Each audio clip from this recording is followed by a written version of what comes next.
Good morning, everyone. This is physics lecture about motion.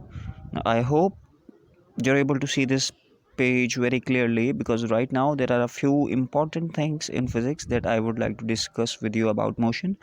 Now, the first thing is the three questions: what is force? The second question is what is motion, and the third question is what are the laws of motion. We'll be discussing this in this session itself. Now, the first thing is, what do you mean by force? A force is a pull or push action on an object, okay, which will make it move.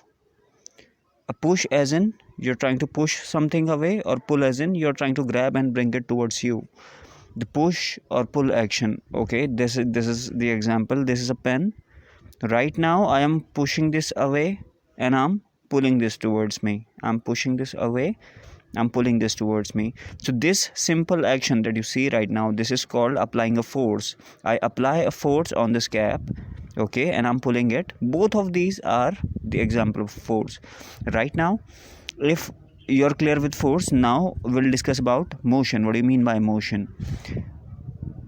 Okay, a body which changes its position from one place to another with respect to time is supposed to be in motion, okay, and I have made one example.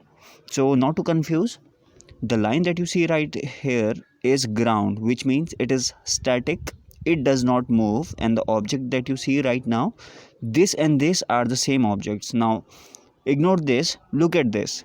This is position P1, this is some place on ground, and you have put an object there, okay.